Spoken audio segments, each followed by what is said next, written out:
Sebelum masuk ke dalam area salat Idul Fitri, jemaah salat Id diwajibkan melewati pemeriksaan protokol kesehatan, yakni pengukuran suhu tubuh dan penggunaan hand sanitizer, serta memeriksa penggunaan masker. Jemaah salat Id yang tidak memiliki masker akan diberikan masker oleh petugas. Salat Id secara terbatas dilakukan Wali Kota Makassar bersama keluarga dan warga di Jalan Amirullah, Kecamatan Mamajang, Kota Makassar. Salat digelar di jalanan dengan menutup jalan masuk agar tidak dilewati warga dari luar Jalan Amirullah.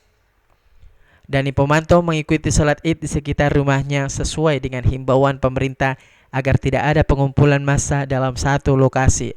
Sementara Wakil Wali Kota Makassar Fatmawati Rusdi melaksanakan salat Id di kediamannya secara terpisah dari Wali Kota Makassar, yakni di lapangan tenis DPRD Kota Makassar, tidak jauh dari rumah jabatan Wakil Wali Kota Makassar di Jalan Hertasting.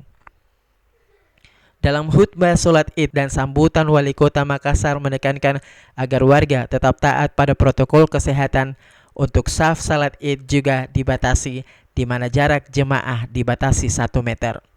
Alhamdulillahirrabbilalamin. Tentunya kita memanjatkan puji syukur kepada Allah Subhanahu wa taala. Terima kasih kepada semua panitia, terima kasih kepada semua masyarakat. Idul Fitri sesuai dengan skenario, protokol kesehatan sangat ketat, penjagaan dari cara masuk, cara mengatur tempat duduk, kemudian mulai sampai ceramah, sampai bubar, sampai halal bihalal berlangsung dengan sangat baik. Dan saya kira ini merupakan bahagian daripada kolaborasi antara pemerintah dan rakyat dan semua unsur yang terlibat, TNI Polri. Dan saya kira ini menjadi satu contoh bagaimana mengurai masa. Bisa dibayangkan satu RW saja begini masanya, bagaimana kalau 1000 RW dikumpul. Ira, Fajar TV dan Fajar Radio melaporkan.